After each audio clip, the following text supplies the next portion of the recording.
Greetings to all my tech heads out there in the KevTechify Nation, and if you're new here, welcome. In this episode, we're going to look at mitigating VLAN attacks. We'll be discussing VLAN hopping attacks, VLAN double tagging attacks, mitigating VLAN hopping attacks, private VLANs, private VLAN edge features, and then finally configuring private VLAN edges. This episode is part of my series on network security. I'm Kevin here at KevTechify. Let's get this adventure started.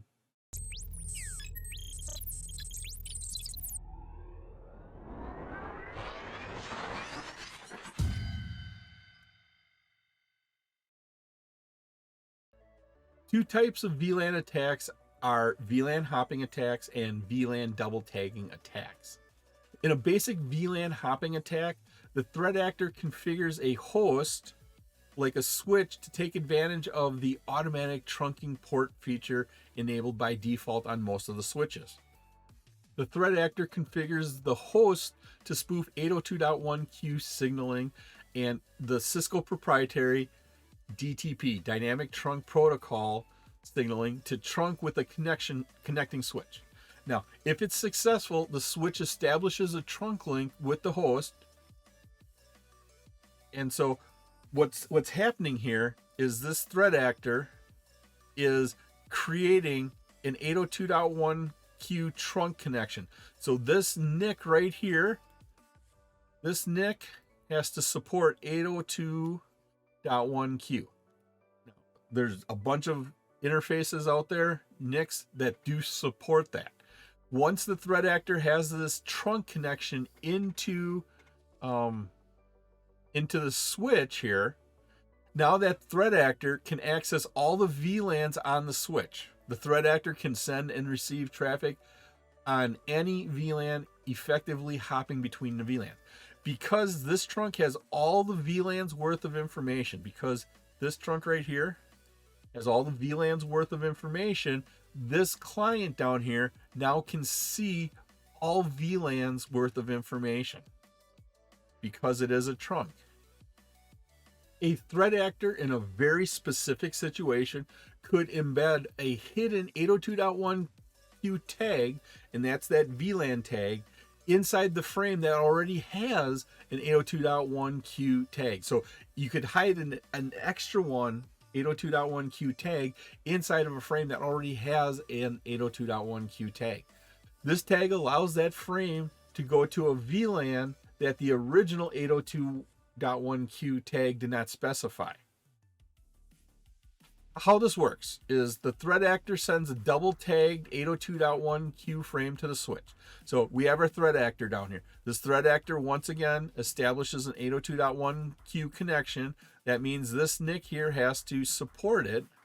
You have to have a NIC that supports 802.1q. You establish your trunk there, taking advantage of the fact that most ports by default will negotiate to a trunk connection.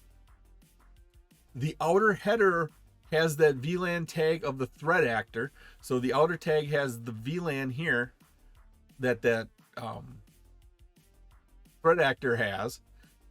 And we're going to say that the threat actor here is in VLAN 10. So by default, he should be able to see all of VLAN 10.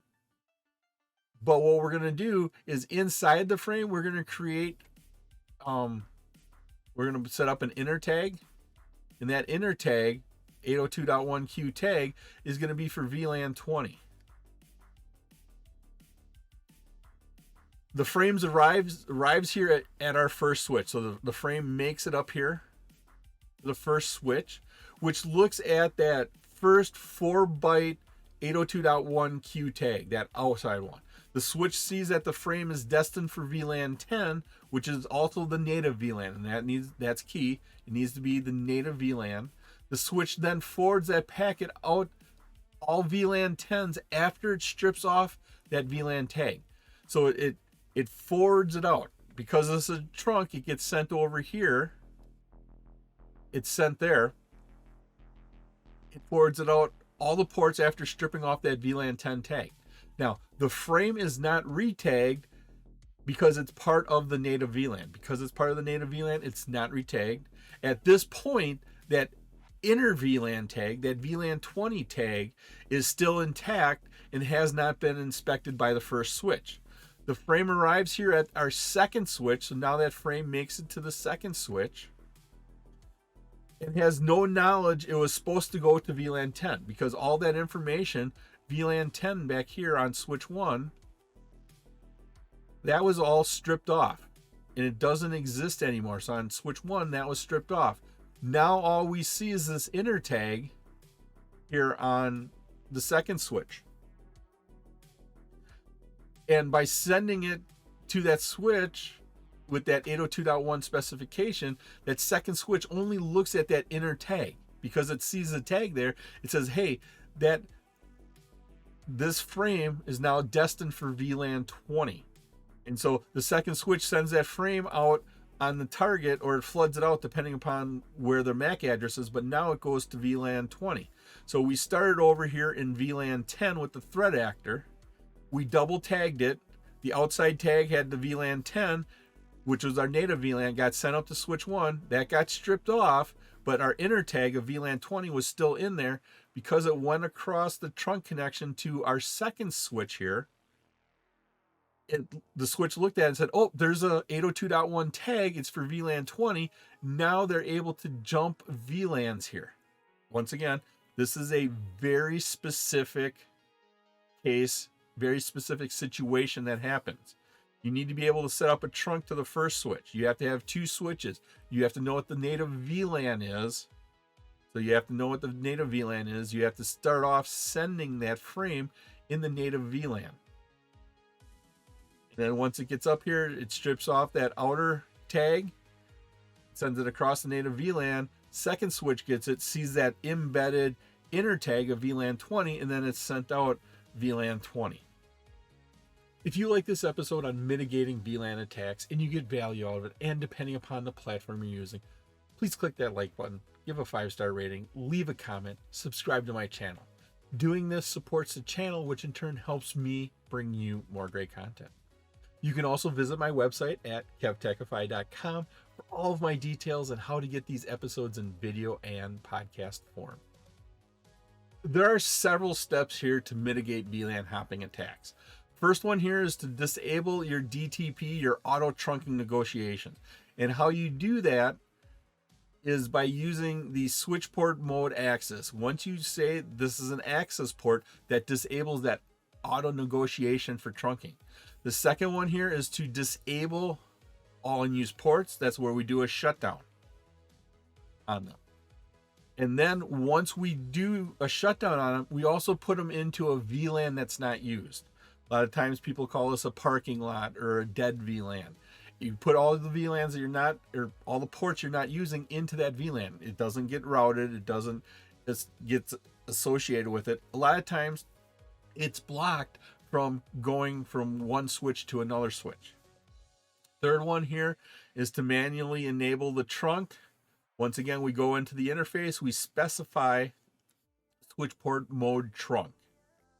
The fourth step here is to disable DTP, Dynamic Trunking Protocol, auto trunking here, negotiations. So this sounds a lot like step 1, but what we're doing here is we're disabling the negotiations here on the trunking ports. For step 1, it was negotiations on non-trunking ports. So step 1 here, this was for access ports, non-trunk. This is for access. This here, this is for trunk ports. Now, to disable the auto negotiation for trunk ports, we use switch port non-negotiate. And then finally, the fifth step here is we set the native VLAN to not 1. 1 is the default, easy to guess. Every example in the world usually uses something like 1, so change it to something you don't use. Create a special VLAN, call it a parking lot. Any ports you're not using, put it into that parking lot VLAN. And how we change that here is, once again, you're in that interface. It's switch port trunk native VLAN. So we're changing the native VLAN here. And then you specify the number. 999 is our parking VLAN. You would put that number in there. Private VLANs, sometimes abbreviated PVLANs, PVLAN. most people I hear say private VLANs. Now, what a private VLAN does is it provides layer 2 isolation between ports within that same broadcast domain. Now, there's 3 types of private VLAN ports: promiscuous, isolated, and community. Promiscuous ports allow, basically, it hears everything. So here in this diagram, we can see that we have all the information from every VLAN. Every port is coming into it. That would be our promiscuous port up here. Then we have isolated. So in our broadcast domain here, VLAN 105, our broadcast domain, these are isolated ports. This laptop cannot communicate with this laptop because these ports are isolated. Over here, community ports, meaning all VLANs within our broadcast domain, so we have a broadcast domain, they can communicate with each other. So here's an example of sort of what this is. Now, because these are in different broadcast domains, they can't communicate with each other. Here's an example of an attack. Now, to mitigate an attack here, we configure ACLs, access control lists, that will deny traffic with a source and destination IP addresses that belong to the same subnet. Some applications require that no traffic be forwarded at layer 2 between ports on the same switch, so that one neighbor does not see the traffic generated by another neighbor. Now, in such an environment, the use of the private VLAN edge feature ensures that there is no exchange of unicast, broadcast, or multicast traffic between the private VLAN edge ports on a switch. Now, the private VLAN edge feature is also known as protected ports. And so these 2 devices down here cannot communicate with each other because of the application that is running up on the server. Whatever it is, it's not designed to let those 2 see what is happening. And so when we use that private VLAN edge feature, there's no communication, there's no exchange of unicast, broadcast, or multicast traffic. To configure the private VLAN edge feature, we enter the command here, switch port protected, on an interface. Now, the private VLAN edge feature can be configured on a physical interface, or it can be configured on an ether channel group. When the private VLAN edge feature is enabled for a port channel, it's enabled for all of those ports within that port channel group. To disable a protected port, we use the no switch port protected command. To verify the configuration of your private VLAN edge feature, we use the show interfaces command with the interface ID, fast Ethernet 01, serial 00. And the private VLAN edge feature is a feature here that only has local significance to the switch. So it's only local to the switch, and there's no isolation between 2 protected ports on different switches. So if you have 2 protected ports on different switches, there's no isolation there. All the ports need to be on that same switch. It was my pleasure to provide you with this wonderful episode on mitigating VLAN attacks. If you like this episode and you got value out of it, and of course, depending upon what platform you're using, please click that like button, give a 5-star rating, leave a comment. This all helps me bring you more great content. Please take a minute to subscribe to my channel. All of my socials and contact information are on my website, KevTechify.com, and you can get all these episodes in video and podcast form. In the upper right is my playlist for my series on network security. In the bottom right is one of my videos I think you'll really like. Thank you so much for watching this episode of my series on network security. Once again, I'm Kevin. This here is KevTechify. I'll see you next time for another great adventure.